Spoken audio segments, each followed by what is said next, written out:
नमस्कार मंडळी, विभूती दर्शनमध्ये तुम्हा सर्वांचे स्वागत आहे। अश्विन महिन्यामध्ये नवरात्र संपल्यानंतर लगेच कोजागिरी पौर्णिमा येते आणि कोजागिरी पौर्णिमेला शरद पौर्णिमा म्हणून सुद्धा ओळखले जाते। यंदाची कोजागिरी पौर्णिमा किती तारखेला आहे? 16ला साजरी होणार आहे की 17 ऑक्टोबरला साजरी होणार आहे? कोजागिरी पौर्णिमेचं विशेष महत्त्व म्हणजे या दिवशी माता लक्ष्मी, श्री कुबेर आणि इंद्रदेव आणि चंद्रदेव यांचं पूजन या दिवशी केलं जाते। असं म्हणतात की या दिवशी चंद्रदेव अमृत किरणांचा वर्षाव करतात आणि जो कोणी या अमृत किरणाचा आस्वाद घेईल, जो कोणी या किरणांचे महत्त्व जाणून या किरणांचे उपयोग करतील, त्यांना आरोग्य, सुख, यश, समृद्धी, संतान या सर्वांची प्राप्ती होते। म्हणून या संदर्भातली संपूर्ण माहिती आजच्या व्हिडिओमध्ये जाणून घेऊया, त्यामुळे व्हिडिओ शेवटपर्यंत बघा आणि जर तुम्ही चॅनलवर नवीन आहात तर चॅनलला सबस्क्राईब करायला विसरू नका। सोबतच बेल आयकॉनला प्रेस करा, व्हिडिओला लाईक करून व्हिडिओ इतर लोकांपर्यंत सुद्धा शेअर करा। चला तर व्हिडिओला सुरुवात करू। अश्विन महिन्यातील शारदीय नवरात्र संपल्यानंतर लगेच कोजागिरी पौर्णिमा येते आणि कोजागिरी पौर्णिमेचं अनन्यसाधारण महत्त्व आहे। यंदा कोजागिरी पौर्णिमा 16 ऑक्टोबरला साजरी होणार आहे। याच पौर्णिमेला अश्विन पौर्णिमा सुद्धा म्हणून ओळखलं जाते, तसेच शरद पौर्णिमा म्हणून सुद्धा ओळखलं जाते। या पौर्णिमेला ब्रह्ममुहूर्तावर जो कोणी पवित्र नदीमध्ये स्नान करतो, दान करतो आणि पूजाविधी करतो त्याला सर्व सिद्धी प्राप्त होते।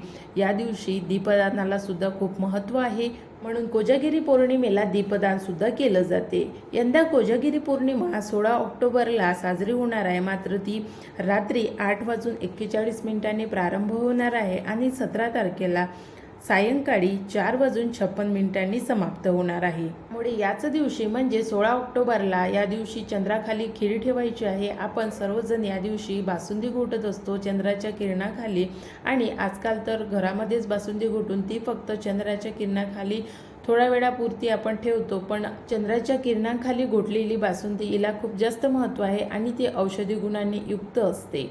म्हणूनच कदाचित या दिवसाला पृथ्वीवरील सर्वात प्रभावी दिवस म्हणून सुद्धा ओळखला जातो, कारण असं म्हणतात की या दिवशी माता लक्ष्मीचा जन्म झाला होता आणि मान्यतेनुसार जो कोणी या दिवशी 12 वाजेपर्यंत जागरण करतो, लक्ष्मीची पूजाविधी करतो, उपवास करतो, दानपुण्य करतो, त्याला कधीच कोणत्या गोष्टीची कमतरता राहत नाही।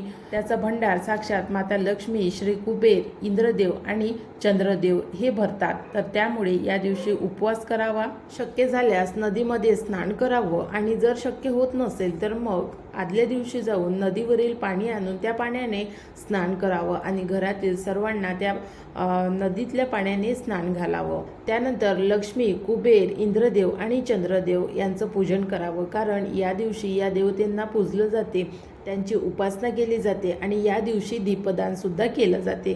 दीपदान कुणाला करावं तर दीपदान आपण गोरगरिबांना सुद्धा करू शकतो आणि आपल्या आजूबाजूचे जे लोक असतील तिथे सुद्धा करू शकतो। मात्र नदीवर दीपदान करणे अत्यंत फलदायी आहे, अत्यंत शुभ आहे, त्यामुळे नदीवर सुद्धा दीपदान करावं। या दिवशी इंद्र आणि चंद्र या दोघांनाही खूप जास्त महत्त्व आहे। या दोघांचीही पूजाविधी केली जाते, मंत्रजाप केला जातो। तसेच चंद्र हा 16 कलांनी युक्त असतो।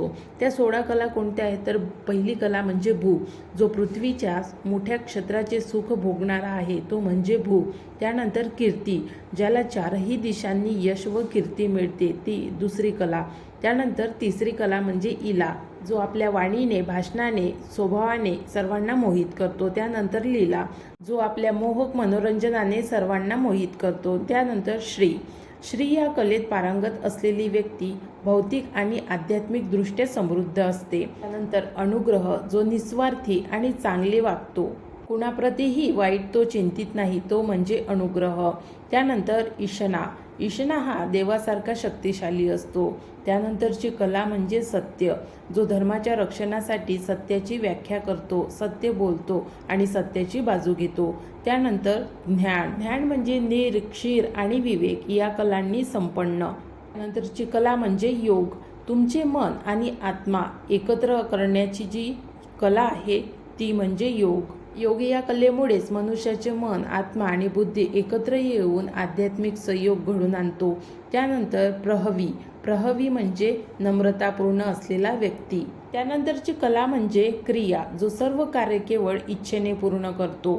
त्यानंतरची कला कांती, चंद्राच्या आभा आणि सौंदर्याच्या कलाने युक्त असलेली। त्यानंतरची कला म्हणजे विद्या, सर्व वेद आणि ज्ञानात पारंगत असलेली ती म्हणजे विद्या. त्यानंतर विमला, कपट न करता वागणारी. त्यानंतरची शेवटची कला म्हणजे उत्कर्षिणी. उत्कर्षिणी ही कला युद्ध आणि शांतता या दोन्ही काळात प्रेरणादायी व्यक्तिमत्व असलेली कला आहे.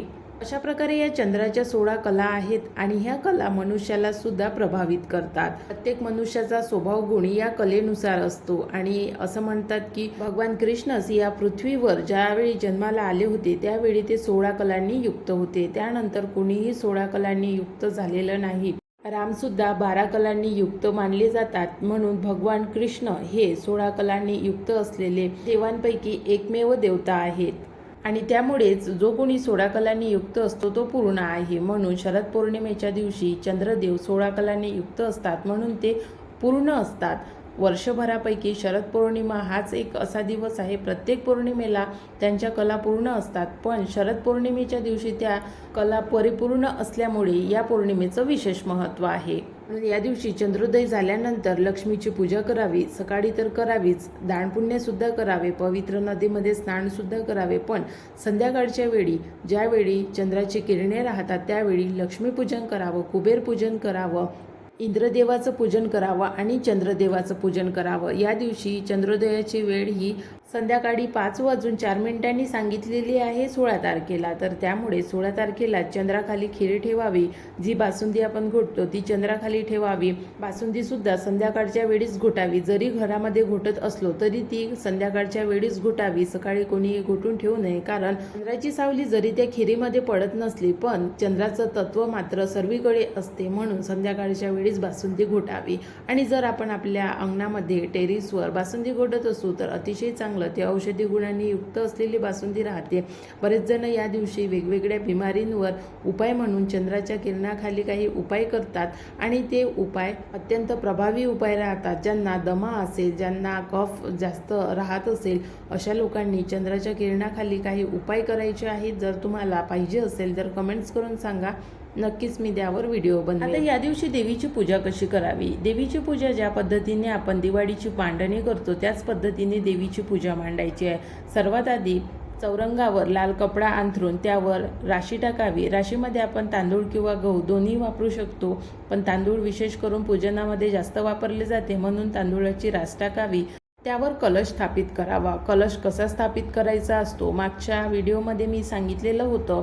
नवरात्रामध्ये कलश कसा स्थापित करावा त्याच पद्धतीने हा कलश स्थापित करावा, कारण आपल्या हिंदू धर्मामध्ये कलशाशिवाय पूजा अपूर्ण राहते. म्हणून सर्वात आधी पूजनामध्ये कलश कसा स्थापित करावा जर तुम्हाला माहीत नसेल तर आपल्या चॅनलवरती व्हिडिओ आहे, तो व्हिडिओ बघा आणि त्यानुसार कलश स्थापित करा. कलश स्थापित केल्यानंतर देवीची मूर्ती असेल तर पंचामृताने अभिषेक करून तिला पूजनामध्ये स्थापित करावा आणि जर मूर्ती नसेल तर मग पूजनामध्ये फोटो ठेवावा. फोटो तर प्रत्येकाच्या घरामध्ये असतेच, तर मग फोटो ठेवावा. ज्यांच्याकडे श्रीयंत्र असेल, कुबेर यंत्र असेल, अशा लोकांनी श्रीयंत्राचा पंचामृताने अभिषेक करून ते सुद्धा पूजनामध्ये स्थापित करावं आणि कुबेर यंत्र स्वच्छ करून ते सुद्धा पूजनामध्ये स्थापित करावं.